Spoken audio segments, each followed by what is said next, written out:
அன்றைய உலகின் ஒரு நாயகியாக விளங்கிய தீரு பட்டணத்தின் அழிவை கடந்த வாரத்திலே நாம் சிந்தித்தோம்.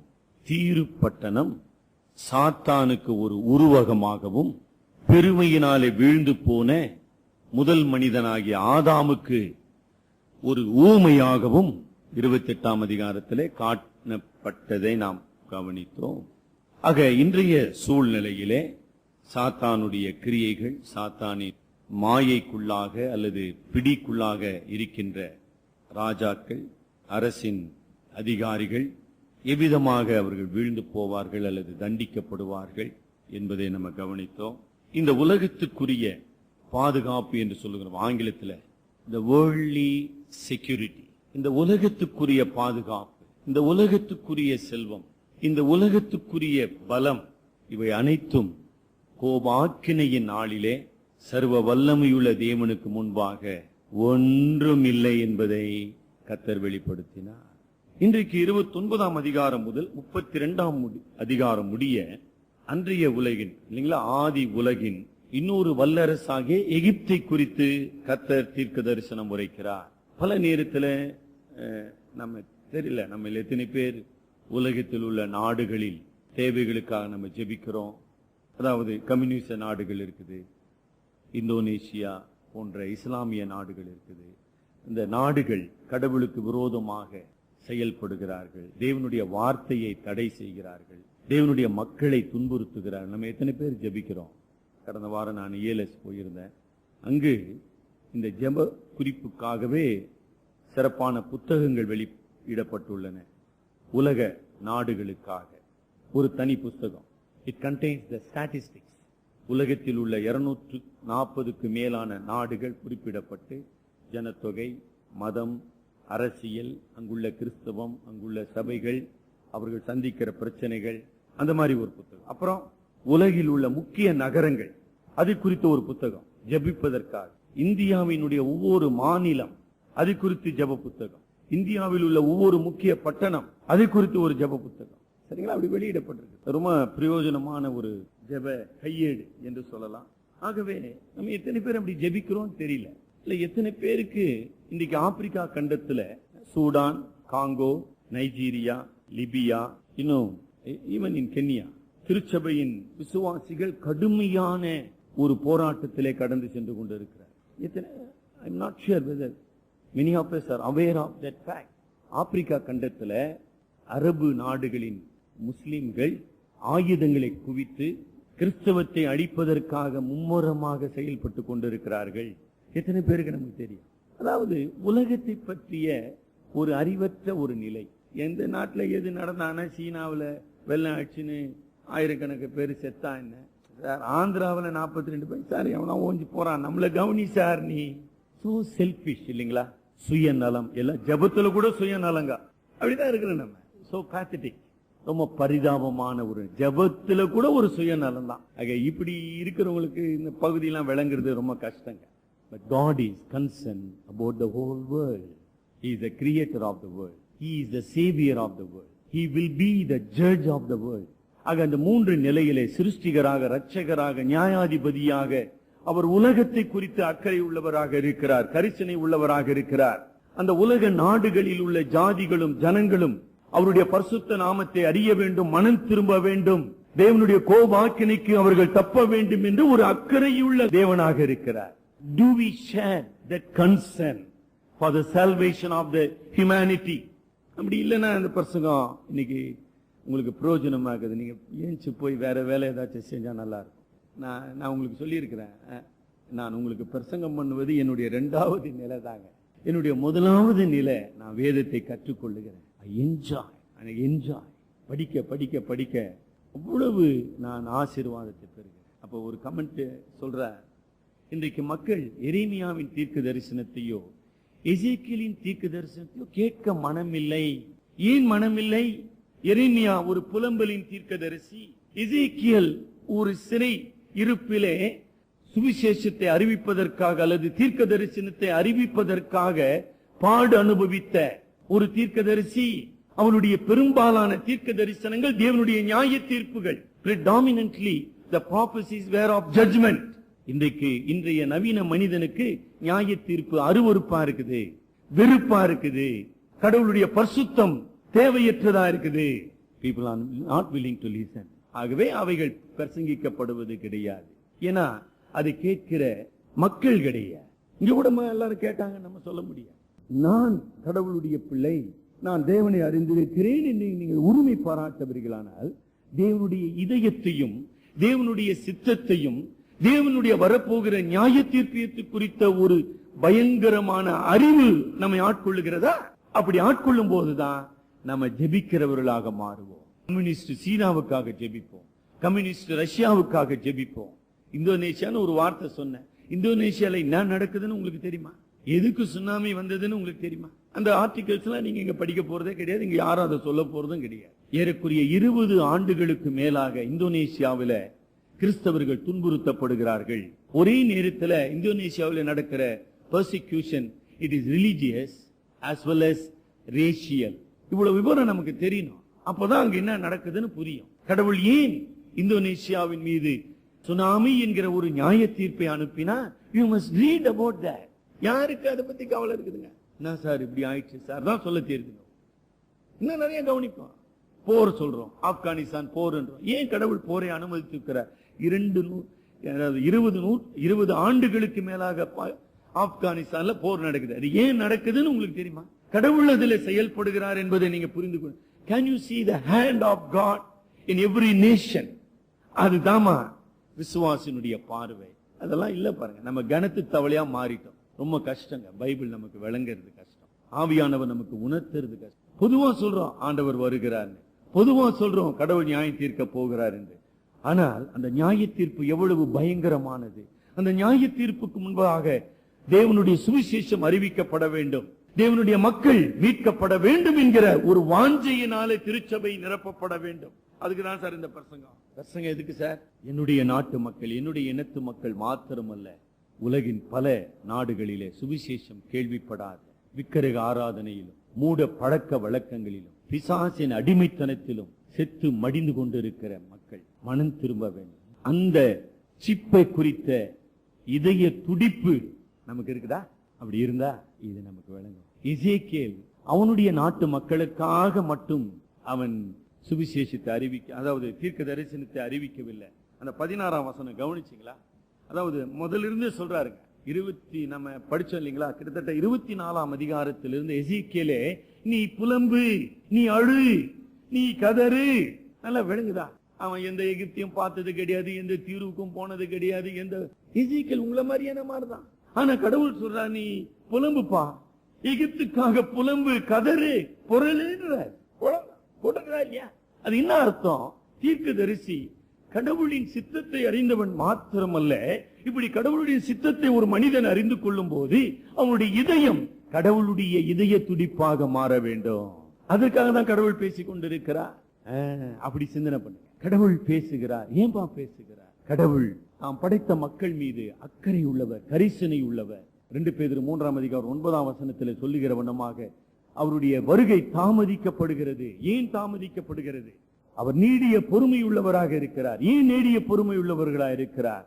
எல்லோரும் மனம் திரும்ப வேண்டும். Do we share that vision, that love for the perishing community? அதுதான் முக்கியம். கடவுளை பற்றி நாம் அறிந்து கொள்ள அந்த சிந்தையும் அந்த இதயமும் நமக்கு வர வேண்டும். நிச்சயமாக ஒரு விசுவாசி ஒரு சுயநலவாதியாக இருக்கவே முடியாது. எப்படிங்க இருக்க முடியும்? He cannot be. ரொம்ப அன்போடு பேசுறேன், அவ்வளவுதான் சொல்ல முடியும். ஏன் கடவுள் என்னோடு இதை குறித்து பேச விரும்புகிறார்? What is the relevance? இன்றைக்கு எசேக்கியேல் 32ஆம் அதிகாரம் என் வாழ்க்கைக்கு எப்படி பொருந்தும்? அந்த கேள்விக்கு தான் நீங்க பதில் கேட்டுக்கொண்டே இந்த வசனங்களை படிக்க வேண்டும். அவ்வளவுதான் நான் கேட்கிறேன், எனக்கு எப்படி பொருந்தும்? 32ஆம் அதிகாரத்துல எகிப்தினுடைய ராஜாவாகிய பார்வோனை குறித்து அங்க சொல்லப்படுகிறது. ஏறக்குறைய 29ஆம் அதிகாரம் முதல் 32ஆம் அதிகாரம் முடிய 7 தீர்க்க தரிசனங்கள் எகிப்தை பற்றி எசேக்கியேலுக்கு கொடுக்கப்படுகிறது. திரும்பியும் கவனிங்க, இந்த தீர்க்க தரிசனத்தை எகிப்தில் இருந்த ஒருவரும் கேட்கல. கவனிச்சிங்களா? தேவனுடைய கிருபை, தேவனுடைய இரக்கம். ஆனா பாபிலோன் சிறையிருப்பில் இருந்த யூதர்கள் கேட்டுக்கொண்டிருந்தாங்க. சார், எகிப்தின் அழிவை பத்தி ஏன் சார் யூதர்கிட்ட பேசினுக்கிறார் கடவுளே? அப்படி படிங்க. கடவுள் ஒரு தேவையற்ற காரியத்தை செய்து கொண்டிருப்பாரா? அப்படிதான் நம்ம புரிஞ்சுக்கிறோங்க. சம்பந்தம் இல்ல, சம்பந்தம் உண்டு.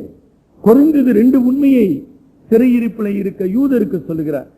யூதர்களே, நீங்க நினைக்கிறீங்க எருசலேம் ஒரு பலவீனமான நாடு, ஒரு சிறிய நாடு, படைபலமற்ற நாடு, எகிப்து பலமுள்ள நாடு, எகிப்து ஒரு வல்லரசு, எகிப்துல பெரிய படை இருக்குது, எகிப்தை பாபிலோன் அழிக்க முடியாது. இந்த சிதேக்கியா ராஜா, நீங்க கடைசி ராஜா, எருசலேமுடைய கடைசி ராஜா ஏராளமான பணங்களை கொடுத்து அனுப்பி இந்த பார்வோன், எரேமியா 44 அதிகாரம் 30 வசனத்துல அவனுக்கு பேரு ஒப்பீரோ என்று குறிப்பிடப்பட்டுள்ளது. ஒப்பீரோ என்கிற பார்வோனுக்கு அனுப்பி படைகளை நீ அனுப்புவா, பாபிலோனிய படைகள் வருமானால் அது எதிர்த்து போராட நீ எனக்கு படை உதவி செய்ய வேண்டும் என்று ஏற்கனவே உடன்படிக்கை செய்து இவ்வளவு காரியத்தையும் இந்த சிறையிருப்பில் இருக்கிற யூதருக்கு தெரியும். இவ்வளவு விஷயம் நமக்கு தெரியலன்னா எப்படி இது புரியும்?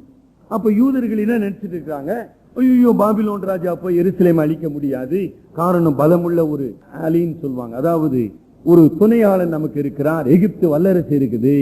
அப்படியா? எகிப்தியா நீங்க நம்பின்னு இருக்கிறீங்க? எகிப்து என்ன கெதியாவுன்ற, எகிப்து உங்களுக்கு உதவி செய்யும், எகிப்து உங்களை காப்பாற்றும், எகிப்தினுடைய படைபலம் நேபுகாத் நேச்சாரை தடுத்து நிறுத்தும்னு கனவாப்பா கண்டு இருக்கிறீங்க. தவிடு பொடி ஆயுதம். இப்ப இந்த செய்தி எவ்வளவு பொருத்தமானதுங்க அவங்களுக்கு அது தேவை. பத்திக்கலாம், இவ்வளவு சிறையிருப்பின் மத்தியிலும் யூதர்கள் தேவனிடத்துல மனம் திரும்பவில்லை. மறுபடியும் மனிதன், மறுபடியும் பலம். அதுதான் கடவுள் நமக்கு கற்றுத் தருகிறார். நம்முடைய வாழ்க்கையில கூட எத்தனையோ பிரச்சனைகளை நம்ம சந்திக்கிறோம், எத்தனையோ போராட்டங்கள் மத்தியிலே கர்த்தர் நம்மை நடத்துகிற, எத்தனையோ சிக்ஷைகளை நமக்கு அனுமதிக்கிறார். ஆனா எங்க போறோம்? மறுபடியும் மனிதன் இடத்துல.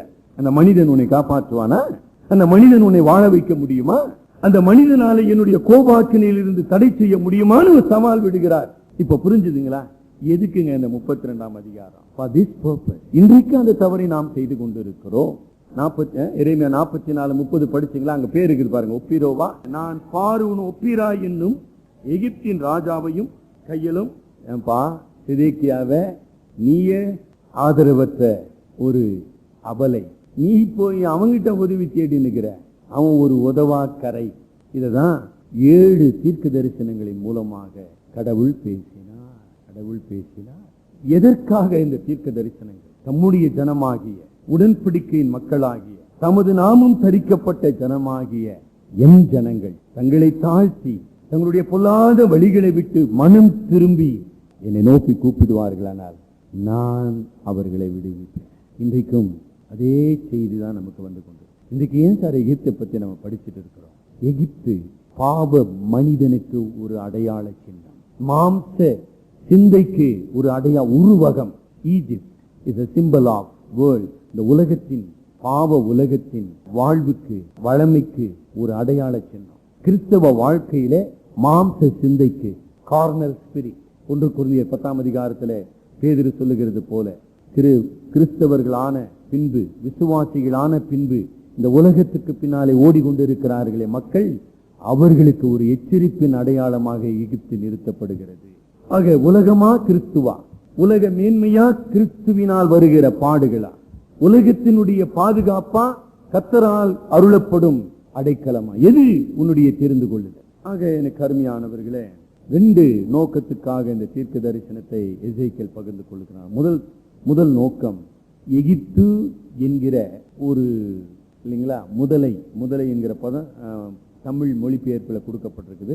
ஆங்கில மொழிபெயர்ப்பில் அது சி மான்ஸ்டர் என்று சொல்லப்பட்டிருக்கு. முதல்தான் அது உங்களை தப்பிக்காது என்பது ஒரு பொருள். 2வது பொருள், இப்படி கடவுள் உலகத்தினுடைய ஒவ்வொரு வல்லரசுகளையும் நியாயம் தீர்த்து கொண்டு வருகிறார். God will judge every nation. அது எந்த நாடா இருக்கிறாங்க, அதை பத்தி கடவுளுக்கு ஒன்றும் பிரச்சனை கிடையாது. இப்படி கடவுள் நியாயம் தீர்க்கிறபடியினாலே என்ன சொல்றாரு? இவ்வளோ பெரிய தீரு ஒன்றுமில்லாமல் போனது, எகிப்து வனாந்தரமாக்கப்படும், ஒரு நாளிலே இதே பாபிலோன் அழிக்கப்படும், ஆனால் நீங்கள் இந்த உலகத்திலே நிலைத்திருப்பீர்கள். யூத மக்களே, நீங்கள் மனம் திரும்பி தேவனுடைய சமூகத்திலே உங்களை தாழ்த்தி, நீங்க தேவனுக்கு முன்பாக நீங்கள் உத்தம இதயத்தோடு அவரிடத்திலே வருவீர்களானால் நீங்கள் நிலை பெறுவீர்கள். You will live. அதேதான் இன்னைக்கு நடந்திருக்கு, இல்லைங்களா? இது நடந்தது என்ன? கிமு 585-86. இன்னைக்கு யூத நாடு இருக்குது, இன்னைக்கு எங்க தீரு நாடு இருக்கு, இன்னைக்கு எங்க பார்வோன் இருக்கிறார், இன்னைக்கு இருக்கிற எகிப்து வேறங்க, வேதத்தில் இருக்கிற எகிப்து வேற, அந்த அந்த இனமே வேற. அது தெரிஞ்சுங்க. The race is completely wiped out. இன்னைக்கு ரோம நாடு இருக்குது, ஆனா ரோமர்னு ஜாதி கிடையாது. அதே மாதிரி எகிப்து நாடு இருக்குது, ஆனா எகிப்துல இருந்த ஜாதிகள் கிடையாது. இன்னைக்கு இருக்கவங்க வேற, இவங்கெல்லாம் அரப், இவங்கெல்லாம் அதுல போய் குடியேறினவர்கள் இல்லை. ஆனால் இஸ்ரவேல் ஜனமே, உனக்காக ஒரு திட்டத்தை நான் வைத்திருக்கிறேன். ஆக இந்த இஸ்ரவேலின் மூலமாக, யூதர் மூலமாக இந்த உலகத்துக்கு ரட்சிப்பு வர வேண்டும். இந்த உலகத்துக்கு அடுத்த சகல ராஜ்யங்களும் அழிக்கப்படுவதனாலே தேவனுடைய ராஜ்யம் வர வேண்டும். By destroying the nation, God paved the way for the establishment of the kingdom of God. ஆக இந்த ராஜ்யங்கள் எல்லாம் அகற்றப்படுவதனாலே ஏற்ற காலம் நிறைவேறின பொழுது தேவகுமாரன் இந்த உலகத்துக்கு வருவார். அவர் மூலமாக தேவனுடைய ராஜ்யம் நிலை பெற வேண்டும்.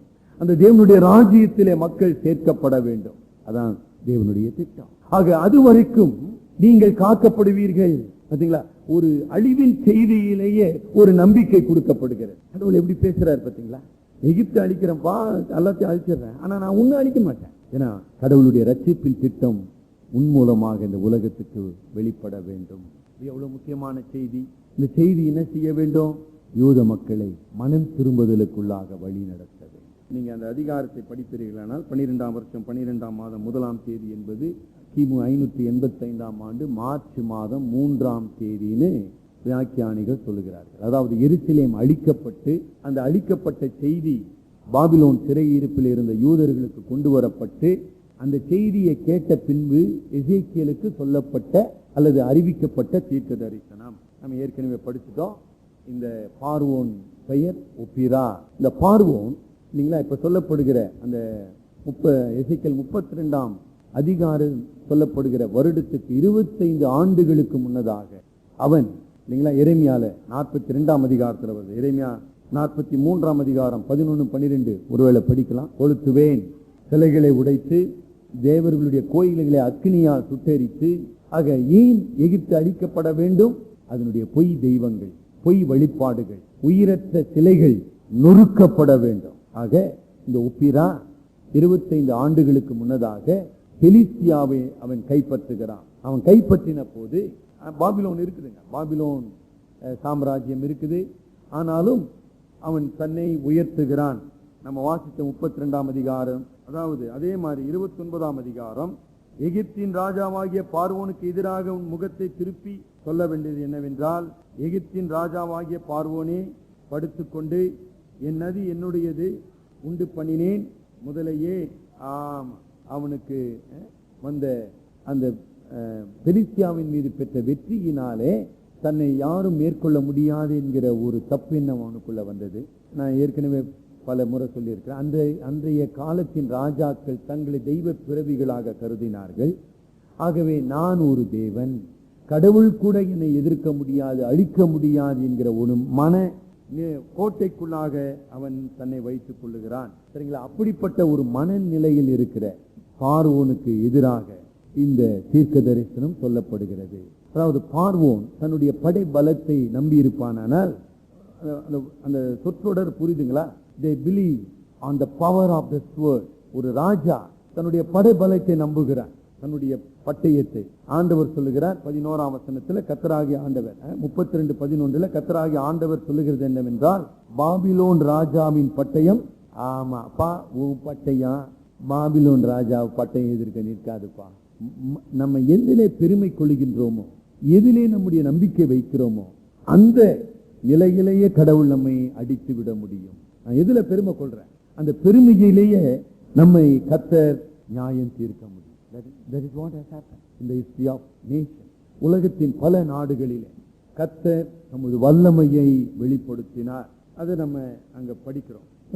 எசேக்கியேல் மூலமாக நம்முடைய மக்களுக்கு மாத்திரமல்ல, உலகத்தின் நாடுகளுக்கு சொல்றாரு, நான் பாபிலோனை இப்பொழுது என்னுடைய கருவியாக தெரிந்து கொண்டேன், அவனை நான் உயர்த்தினேன், அவன் மூலமாக என்னுடைய நியாய தீர்ப்புகளை நான் நடப்பிப்பேன். எல்லாம் முடிஞ்சிடும் இல்லைங்களா? முடிஞ்ச பிற்பாடு பாபிலோனை நான் நியாயம் தீர்ப்பேன். பாபிலோன் கூட தப்பிக்காது. நீங்க அதுதான் சரித்திரத்தை தீர்க்க தரிசனத்தோடு இணைந்து படிக்க வேண்டும். You must read the history along with the prophecy. நான் பாபிலோனை உயர்த்தி இருக்கிறேன். ஆக ஒரு நாட்டை உயர்த்துவது, ஒரு நாட்டின் ராஜாவை உயர்த்துவது நான். அவர்களை அழிப்பது நான். ஆக எகிப்து ராஜா கடவுளுக்கு விரோதமாக தன்னை உயர்த்தினபடியினாலே கர்த்தர் அவனை அடித்தார் என்று நாம் பார்க்கிறோம். இந்த நியாய தீர்ப்பில் இருந்து நாம் கற்றுக்கொள்ளுகிற சில படிப்பினைகளை உங்கள் முன் வைத்து நான் விடைபெற விரும்புகிறேன். எகிப்து விசுவாசியாக, திருச்சபையாக இன்றைக்கு இந்த தீர்க்க தரிசனம் எனக்கு சொல்லுகின்ற ஆவிக்குரிய படிப்பினைகள் என்ன? எகிப்துக்கு கர்த்தர் இயற்கை வளத்தை கொடுத்திருந்தார். அதான படித்தோம். எங்க படுத்து இருக்கிறாங்க அவங்க? ஆமா, நதிகளின் மத்தியிலே படுத்திருக்கிற ஒரு முதலையை போன்ற. முதலை எகிப்து நாட்டின் சின்னங்க, நேஷனல் சிம்பல்.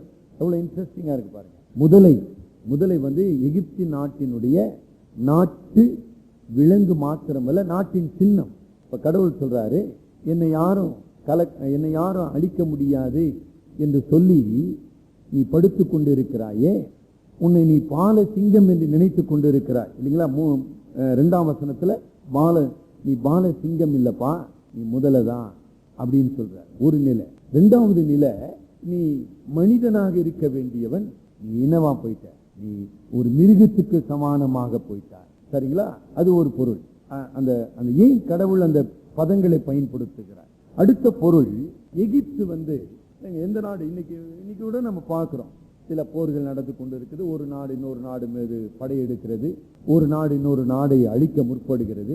இப்படி எகிப்து பல நாடுகளை அன்றைக்கு அழித்தது. வல்லரசாக, அதாவது பாபிலோன் சாம்ராஜ்யம் உருவாவதற்கு முன்னதாக பல நூற்றாண்டுகளாக எகிப்து ஒரு வல்லரசாக பல நாடுகளை அழித்தது.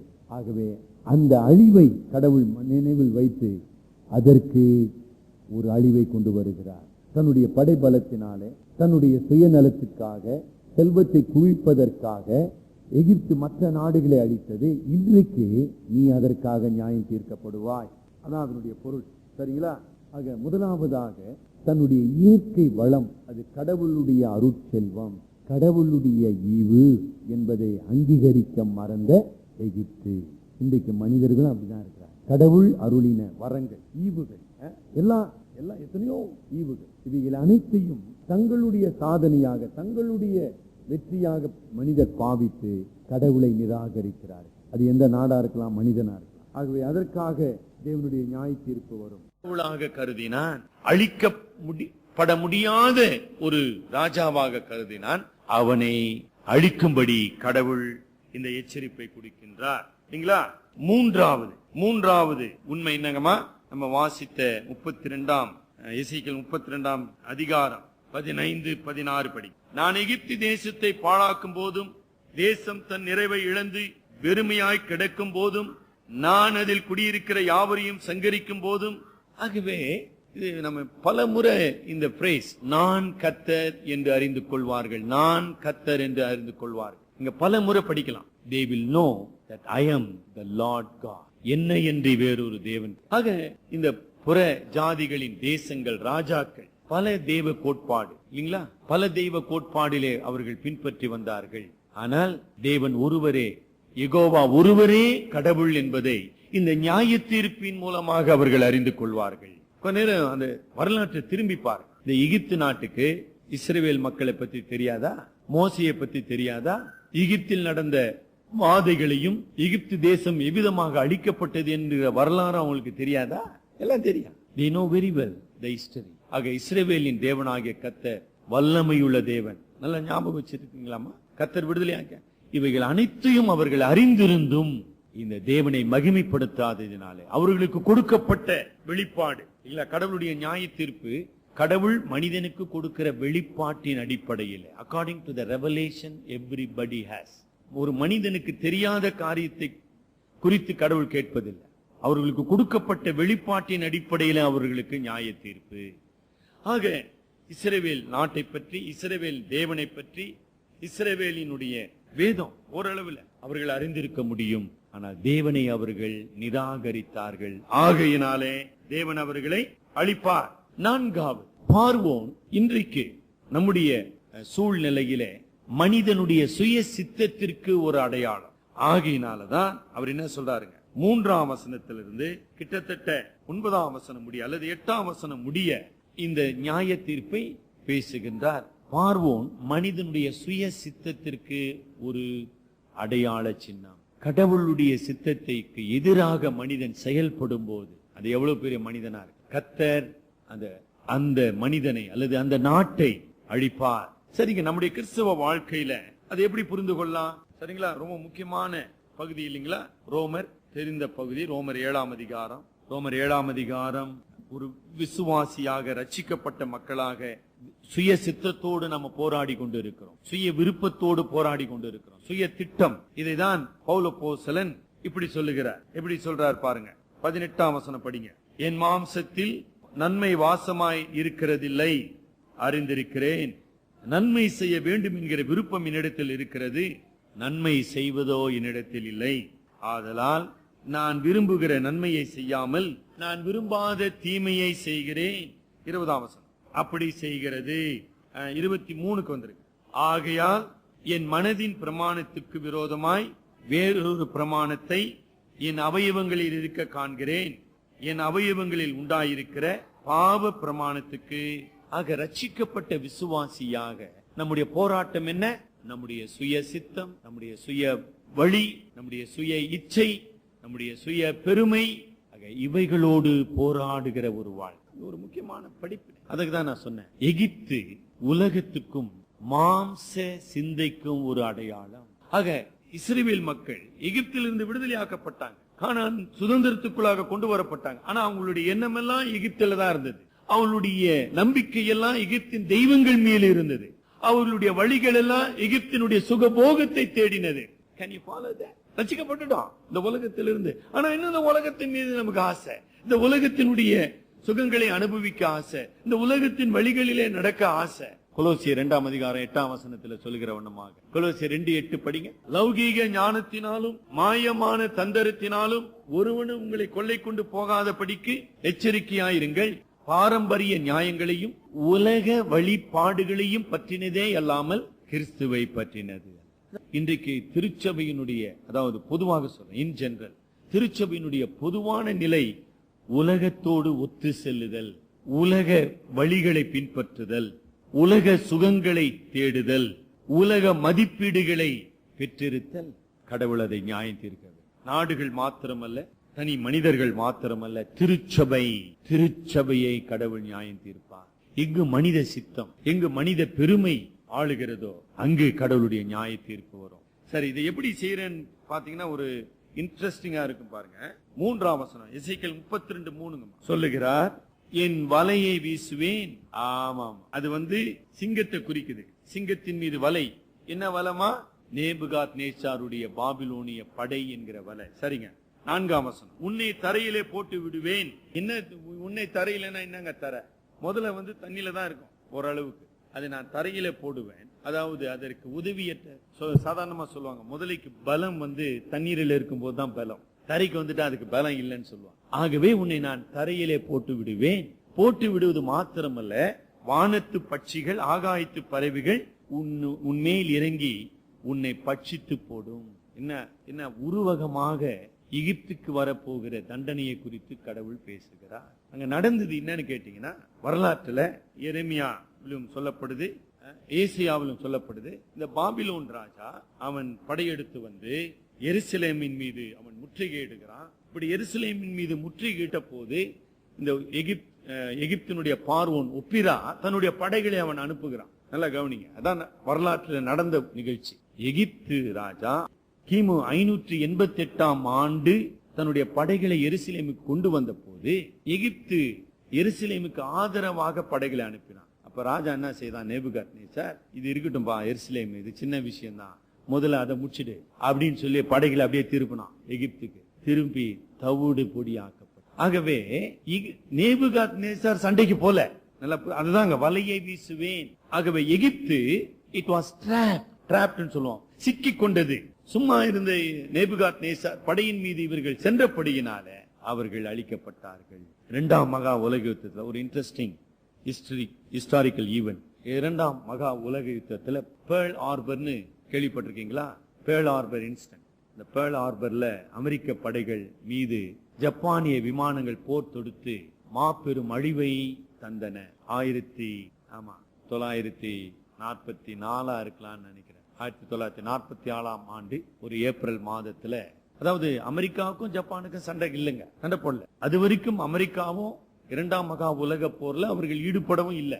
அப்படிப்பட்ட ஒரு சூழ்நிலையில பேர்ல் ஹார்பர் என்கிற வரலாற்று முக்கியத்துவம் வாய்ந்த இடத்துல, அதாவது அமெரிக்க கடற்படையினுடைய தளம், அதன் மீது சராமரியாக குண்டு வீசி மாபெரும் அழிவை கொண்டு வந்தார்கள். அப்ப சொல்லப்பட்ட phrase, the sleeping giant was awakened. தூங்கி கொண்டிருந்த அமெரிக்கா என்கிற ஒரு ராட்சதன் அங்கு விழித்துக் கொண்டான். அதனுடைய விளைவு ஜப்பான் நாட்டிலே அணுகுண்டுகள் போடப்பட்டு முற்றிலுமாக அதனுடைய பொருள் விளங்குச்சுங்களா, the sleeping giant was awakened. Japan நினைச்சாங்க அமெரிக்காவை அழித்து விடலாம் அல்லது அமெரிக்காவையோடு போரிடலாம். ஆக அமெரிக்க கப்பல்கள் மாத்திரமல்ல, அமெரிக்க விமானங்கள், வரலாற்று பூர்வமான முதல் அணுகுண்டு நாகசாகி ஹிரோஷிமா என்கிற இடத்துல போடப்பட்டது. 40 ஆண்டுகள் அந்த பட்டணத்துல பிறந்த பிள்ளைகள் ஊனமுற்ற பிள்ளைகளாக பிறந்தாங்க. சண்டை முடிஞ்சு போச்சுங்கம்மா, 1945 முடிஞ்சிருச்சுங்க. 40 ஆண்டுகள் தொடர்ந்து அங்க பிறக்கிற பிள்ளைகள் ஊனமுற்ற பிள்ளைகளாக பிறந்து கொண்டிருந்தாங்க. ரேடியேஷன், அந்த அட்டாமிக் ரேடியேஷன் சொல்லுவோம். ஆக எனக்கு அருமையானவர்களே, கடவுள் இப்படிப்பட்ட என்ன சொல்லலாங்க, ஆணவ மிக்க பெருமையினாலே செயல்படுகிற மனிதர்களை வலையில் சிக்க வைக்கின்றார், அவர்களை தரையிலே போட்டு அழிக்கின்றார் என்பதை நாம் பார்க்கிறோம். அடுத்த செய்தி என்ன செய்தி? நாம் ஏற்கனவே படிச்சுட்டோம். எகிப்தினுடைய பொய் தெய்வங்கள், கோயில்கள் அனைத்தும் அழிக்கப்பட்டன, எரிக்கப்பட்டன. அது ஒரு செய்தி. ஆக எகிப்தினுடைய மேன்மை, எகிப்தினுடைய பலம், எகிப்தினுடைய வியாபாரம், எகிப்தினுடைய தெய்வங்கள் அனைத்தும் அங்கு அழிக்கப்பட்டபடியினாலே 10ஆம் வசனம் என்னமா சொல்லுது? 32:10, உன் நிமித்தம் திகைக்க பண்ணுவேன், அவர்களின் ராஜாக்கள் திடுக்கிடுவார்கள், நீ விழும் நாளில் அவரவர் தம் தம் பிராணனுக்காக தத்தளிப்பார்கள். 16ஆம் வசனத்துல அன்றைய உலகம் முழுவதும் உனக்காக புலம்பும். என்ன இதுல இருந்து கற்றுக்கொள்கிறோம்? கடவுளுக்கு விரோதமாக எழும்புகின்ற நாடானாலும் சரி, மனிதனானாலும் சரி, தத்துவமானாலும் சரி, கர்த்தர் அதை நியாயம் தீர்க்க வேண்டும். கடவுளுக்கு விரோதமாக செய்யப்படுகின்ற அநியாயங்கள், அக்கிரமங்கள், கொடுமைகள், பாவங்கள் தடுத்து நிறுத்தப்பட வேண்டும். அப்பதான் அவர் கடவுள். இல்லைன்னா அவர் கடவுளா இருக்க முடியாது. ஆக இந்த உண்மைகளை நாம் கற்றுக்கொள்கிறோம். கிறிஸ்துவ வாழ்க்கையில எகிப்து பழைய பாவ வாழ்க்கைக்கு ஒரு அடையாளம், மாம்ச சிந்தைக்கு ஒரு அடையாளம், சுய சித்தத்துக்கு ஒரு அடையாளம். இந்த சுய சித்தம், இந்த மாம்சத்தின் சிந்தை சிலுவையிலே அறையப்பட வேண்டும். சரிங்களாமா? அப்படி அறையப்படவில்லை என்றால் சிச்சை என்கிற பாதையின் உள்ளாக கடவுள் நம்மை வழி நடத்துவார். எபிரேயர் 12ஆம் அதிகாரம் 6ஆம் வசனம், எபிரேயர் 12:6, கர்த்தர் எவனிடத்தில் அன்பு கூறுகிறாரோ அவனை அவர் சிட்சித்து தாம் சேர்த்துக் கொள்ளுகிற எந்த மகனையும் தண்டிக்கிறார் என்று மறந்தீர்களே. ஆகவே நாம் சுய சித்தத்துக்கும் சுய இச்சைக்கும் மாம்ச சிந்தைக்கும் இடம் கொடுக்கும் போது தேவனுடைய நியாய தீர்ப்புகளாகிய சிச்சைக்குள்ளாக கடந்து செல்லப்படுவோம். இன்னும் அங்க 4ஆம் வசனத்துக்கு நீங்க வந்தீங்கன்னா, அதே அதிகாரம் 4ஆம் வசனம், பாவத்துக்கு விரோதமாய் போராடுகிறதில் ஆக ரத்தம் சிந்தப்படத்தக்கதாக இன்னும் இந்த உலகத்தையும் பாவத்தை எதிர்த்து நிக்கலையே. அப்ப என்ன சொல்றாரு எபிரேய ஆசிரியர்? இது பாவ உலகம், நமக்குள்ளே பாவ இயல்பு, பாவ சோதனை வருதுப்பா, அதை எதிர்த்து நீ போராட வேண்டும். ரத்தம் சிந்தும் அளவுக்கு நீ போராட வேண்டும். அப்படி போராடவில்லை என்றால் சிச்சை அனுப்பப்படும். சார் எப்படி சார் போராடுறது? எப்படி மாம்சத்தை மேற்கொள்வது? ரோமர் 8ஆம் அதிகாரம், நம்ம மறந்துருமோம்னா அந்த வசனத்தை நான் நினைவுபடுத்த வருகிறேன். ரோமர் 8ஆம் அதிகாரம் 12-13 படி. ஆகையால் சகோதரரே, மாம்சத்தின் படி பிழைப்பதற்கு நாம் மாம்சத்துக்கு கடனாளிகள் அல்ல. மாம்சத்தின் படி பிழைத்தால் சாவீர்கள், ஆவியினாலே சரீரத்தின் செய்கைகளை, ஆமா இந்த சுயத்தின் விருப்பங்களை அல்லது இச்சைகளை அல்லது ஆசைகளை அல்லது செயல்களை நீங்கள் அழிப்பீர்களானால் பிழைப்பீர்கள். ஆங்கிலத்தில் mortify the flesh by the spirit, then you will live. ஆக பார்வோன் உலக மேன்மை, உலக பலம், உலக இச்சைக்கு ஒரு அடையாளம். அந்த கடவுளுக்கு எதிராக எழும்புகின்ற சக்தியை கடவுள் அளிக்கின்றார். இன்றைக்கு உங்களுடைய என்னுடைய வாழ்க்கையில அதே பாவங்கள் காணப்படுமானால் தேவனுடைய சிட்சை, கிருபையினாலே தேவனுடைய சிட்சை நம்மை பரிசுத்தப்படுத்தும். அப்படி இல்லை என்றால் தேவனுடைய தண்டனை நம்மை அழித்து. நான் இதோட முடிக்க விரும்புகிறேன். சில நேரத்துல இந்த புதிய ஏற்பாட்டுக்கு நம்ம வாழ்றோம் இல்லைங்களா, அடிக்கடி நம்ம என்ன சொல்றோம்? கடவுளுடைய அன்பை சொல்றோம், தப்பு ஒண்ணு இல்ல. கடவுளுடைய கிருபையை சொல்றோம், தப்பு ஒண்ணு இல்ல. கடவுளுடைய இரக்கத்தை சொல்றோம், தப்பு இல்ல. ஆனா கடவுளுடைய அன்பையும் இரக்கத்தையும் கிருபையும் சொல்லுவதினாலே கடவுளுடைய நீதியை மறந்துட முடியுமா? கடவுளுடைய உண்மையை மறந்துட முடியுமா? கடவுளுடைய அதிகாரத்தை மறந்துட முடியுமா? அது ரொம்ப தப்பு. கடவுள் கிருபை உள்ளவர், அதே நேரத்தில் நீதி உள்ளவர். கடவுள் அன்புள்ளவர், அதே நேரத்தில் அவர் தகப்பனாக சிட்சிக்கிறவர். கடவுள் நீடிய பொறுமை உள்ளவர், அதே நேரத்தில் அவர் துணிகரமான பாவத்தை தண்டிக்கிறவர்.